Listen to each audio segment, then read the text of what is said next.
Imagina a seguinte cena. A sede do Parlamento Europeu lá na cidade francesa de Estrasburgo. Aham, aquele prédio gigante. Exato. É um complexo monumental, tipo de vidro e aço.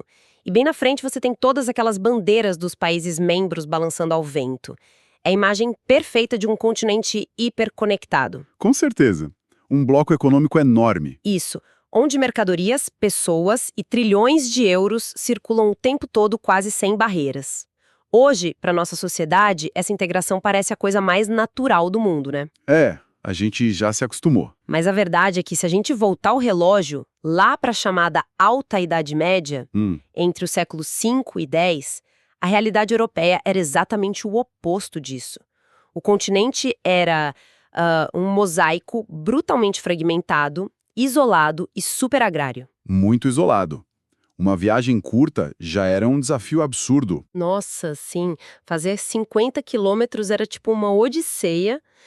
E, bom, o nosso material de base de hoje foca justamente no que veio logo depois para mudar tudo isso. Exatamente.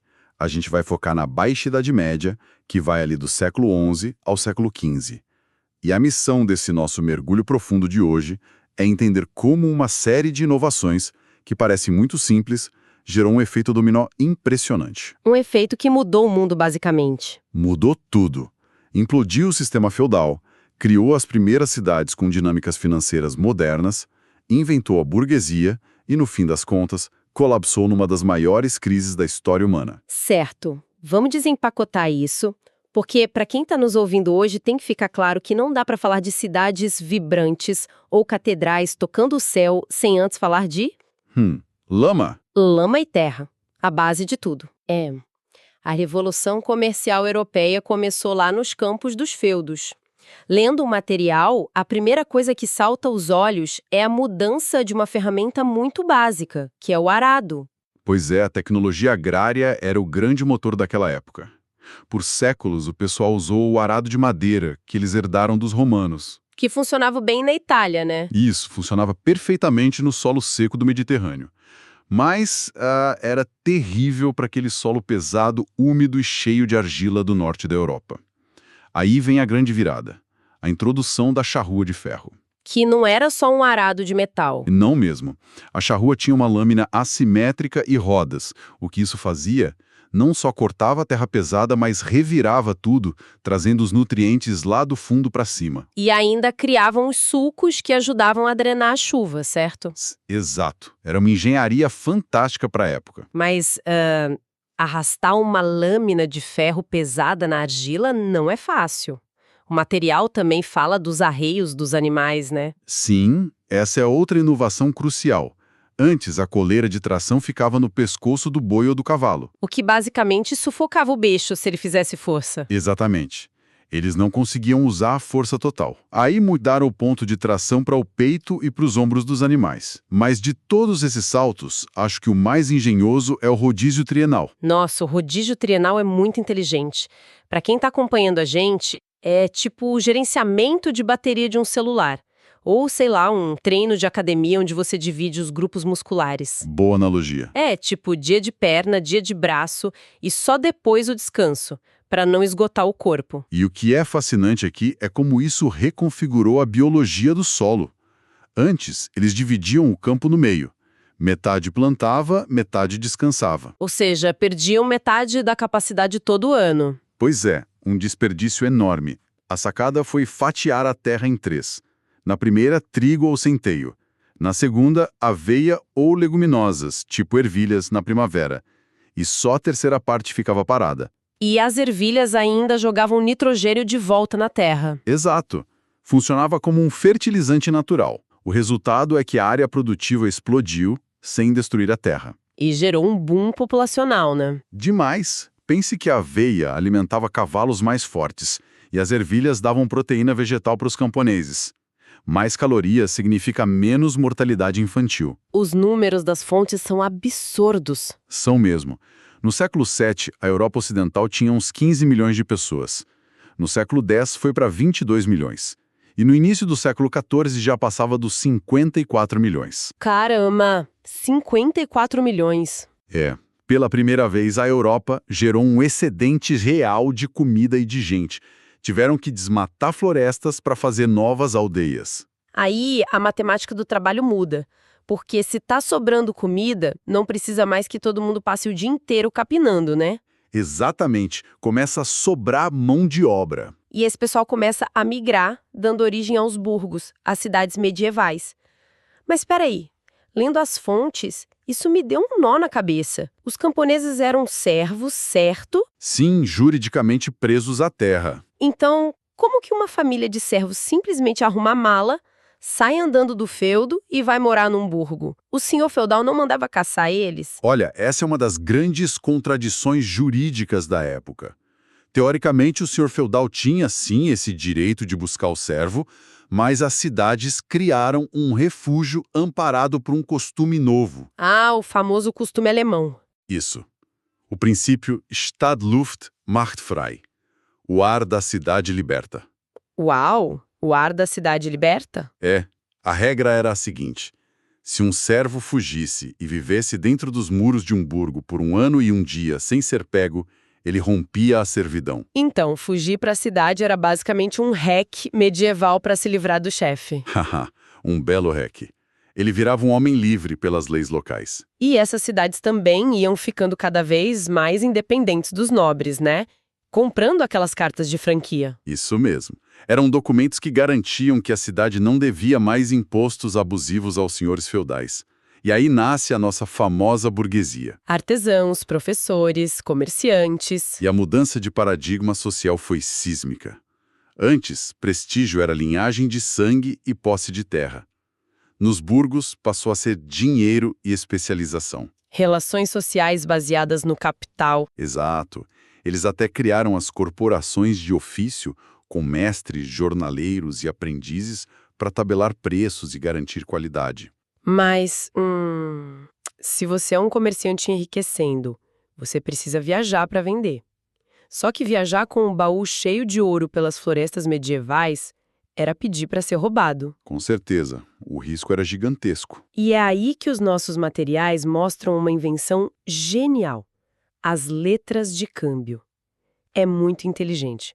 O cara dá um saco de moedas para um cambista na Itália, pega um papel, viaja até a França e saca o dinheiro lá. É o avô do cartão de crédito. Ou do Pix medieval, né? Mas eu fiquei pensando como o cambista de Paris sabia que aquele papel não era falsificado. Ah, o segredo era a confiança, baseada em laços familiares e monopólios. O cambista da Itália e o da França geralmente eram da mesma família de banqueiros, trabalhando em filiais diferentes. Ah, entendi. Uma rede fechada. Exato. Eles usavam selos de cera complexos, códigos e contabilidade de partidas dobradas. Essa rede invisível interconectou a Europa financeiramente. Muito antes da política conseguir fazer isso. Sem dúvida. E esse crédito fácil foi combustível puro para o consumo de artigos de luxo. O que nos joga direto para o surgimento das rotas globais. E, claro, o choque cultural das cruzadas ajudou muito nisso, abrindo caminho para o Oriente. Sim. Gênova e Veneza praticamente monopolizaram o Mediterrâneo, importando cravo, canela, noz moscada. E especiarias que valiam ouro porque, disfarçavam o gosto da carne velha, né? E mostravam status. Exato. E no norte da Europa também tinha muito comércio. A Liga Hanseática dominava as rotas ali no Mar Báltico, conectando com as grandes feiras medievais do sul. Feiras gigantes, tipo as de Champagne e Flandres. Mas, olha, fuçando nos registros de importação dessas feiras, eu achei um negócio que desafia o bom senso. Aqui é onde a coisa fica realmente interessante. Sei bem do que você vai falar. O âmbar gris. Para quem não sabe, isso é tipo uma secreção biliar produzida no estômago das baleias cachalotes. O negócio fica boiando no mar e os nobres estavam pagando fortunas por fluidos gástricos de baleia para ficar com cheiro bom. Como assim? Parece loucura, eu sei. Mas por que essa obsessão por andar cheirando a resto de digestão de baleia? A explicação é puramente química. O âmbar gris puro até tem um cheiro forte de mar, meio estranho. Mas os alquimistas descobriram que, em doses mínimas, ele é o melhor fixador de perfume da natureza. Ah, ele segura o cheiro. Isso. Ele prende as fragrâncias florais voláteis na pele. E numa época em que o pessoal não tomava banho todo dia, fazer um perfume durar semanas era ouro. Caramba, imagina o tamanho dessa cadeia de suprimentos. A baleia espelha o negócio no oceano, alguém acha na praia, passa por dezenas de intermediários até virar um vidro de perfume chique em Paris. Mostra bem a complexidade que as rotas comerciais da Baixa Idade Média alcançaram. E, dinheiro sobrando significa que você quer mostrar isso para os outros. O boom econômico gerou um boom arquitetônico. Eles queriam esfregar riqueza na cara dos velhos senhores feudais. Com certeza. E a forma de fazer isso era construindo catedrais imensas. Saíram daquele estilo românico, que era baixinho e escuro, e foram pro gótico. Catedrais como Notre Dame e Colônia. E a tecnologia para erguer isso era incrível. Os arcos ogivais e os arcobotantes, aquelas estruturas externas, permitiram que as paredes fossem cheias de vitrais enormes. Mas lendo as pontes, fica claro que não era só devoção religiosa não, né? De jeito nenhum. Tinha muita vaidade corporativa ali. Como assim? As corporações de padeiros, por exemplo, doavam vitrais inteiros, mas eles exigiam que tivesse um desenho de alguém fazendo pão no cantinho da cena bíblica.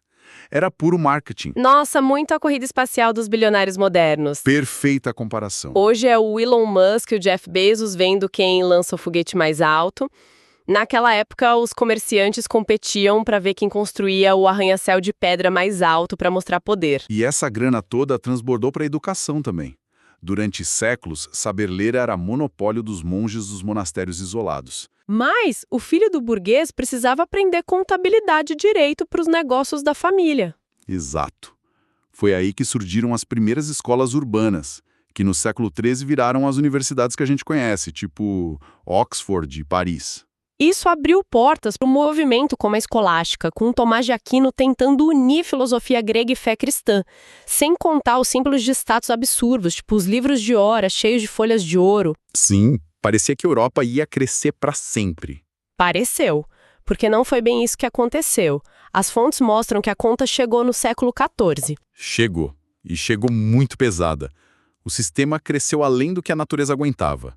O desmatamento alterou o clima local, choveu demais, o solo já estava exausto. Aí veio a Grande Fome, ali por 1315. Exatamente. Colheitas destruídas, o trigo ficou caríssimo, uma geração inteira ficou desnutrida, o que destruiu a imunidade da população. E isso foi o palco perfeito para o maior desastre, a Peste Negra, em 1348. Se conectarmos isso com o quadro geral, a ironia é macabra. Muito! As mesmas rotas comerciais maravilhosas que traziam seda e especiarias foram a via expressa que entregou a peste negra na porta das pessoas. Isso mesmo. As pulgas infectadas vieram nos ratos escondidos nos navios mercantes italianos. E as cidades não tinham saneamento nenhum. Ruas de terra, lixo, esgoto a céu aberto. Viraram incubadoras da bactéria. A letalidade da forma pulmonar da peste chegava a 70%. Em 3 anos, 30% da Europa inteira morreu. Uau! É 1/3 da força de trabalho desaparecendo do mapa.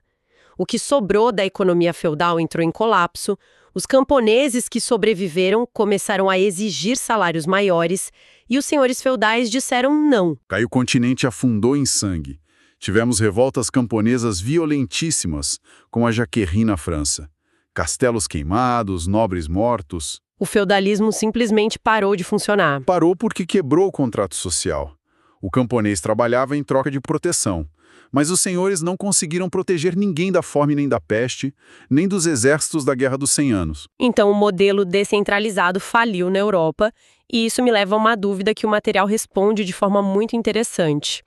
Enquanto a Europa sofria isso tudo, lá do outro lado do mundo, na Ásia, estava rolando o auge do Império Mongol. Outro gigante descentralizado. Sim, o Gengis Khan unificou as tribos e engoliu o norte da China, a Rússia, partes do leste europeu, e eles eram brutais, mas tolerantes se você pagasse os impostos. E formaram o maior império contíguo da história, baseados na mobilidade da cavalaria. Lendo sobre a expansão mongol, me soa muito como uma startup agressiva. Startup? Como assim? Sabe, eles escalam super rápido, quebram os concorrentes globais num piscar de olhos, mas de repente falem, não por causa de um inimigo externo, mas porque os fundadores não conseguem concordar em como dividir as ações da empresa. Essa é uma excelente leitura. A grande falha de design dos mongóis era justamente o modelo de sucessão. Eles precisavam voltar para casa para votar, né? Isso, no conselho chamado Kurotai. Toda vez que o grande Khan morria, generais que estavam quase conquistando a Europa tinham que parar tudo e cavalgar meses de volta para a Mongólia para não perder a fatia do poder. E aí eles começaram a dividir o império entre os herdeiros e o negócio esfacelou de dentro para fora. Exatamente. A grande lição aqui é o contraste. Os mongóis caíram pela fragmentação. Já a Europa, depois da crise do século XIV, percebeu que a descentralização feudal não funcionava mais e foi para o caminho oposto. Centralizando o poder. Sim, nas mãos dos reis, criando as monarquias nacionais que depois levariam ao mercantilismo. Certo, então, o que tudo isso significa para nós hoje? A gente viu que tudo começou numa ferramenta de ferro revirando a terra. Comida extra gerou gente extra, que fugiu para fundar as cidades e criar a burguesia. Inventando dinheiro de papel pelo caminho. E usando esse dinheiro para erguer catedrais góticas e importar fixador de perfume de baleia. Até que a natureza cobrou o preço com fome e a peste negra pegou carona na globalização deles, dizimando 1/3 do continente e acabando com a era dos cavaleiros e feudos, dando lugar aos estados modernos. O que mostra que expansão sem limite cobra um preço caríssimo. Com certeza. E a grande questão, a provocação que a gente pode tirar desses textos é olhar para o nosso mundo de hoje. As nossas rotas marítimas gigantescas e a pressão que fazemos no meio ambiente têm os mesmos pontos cegos daqueles mercadores medievais. É uma boa pergunta. Será que nós já inventamos a nossa própria charrua de ferro tecnológica para nos salvar do colapso ou estamos correndo para o mesmo abismo que o século XIV enfrentou? Nossa, é um paralelo assombroso para se ter em mente da próxima vez que a gente olhar para o Parlamento Europeu ou para um navio de carga e lembrar de todo o barro, pandemia e rupturas que serviram de alicerce para o mundo de hoje existir. Foi muito bom explorar isso com você. Obrigada pela companhia de quem nos ouve e até a nossa próxima análise. Até a próxima, pessoal.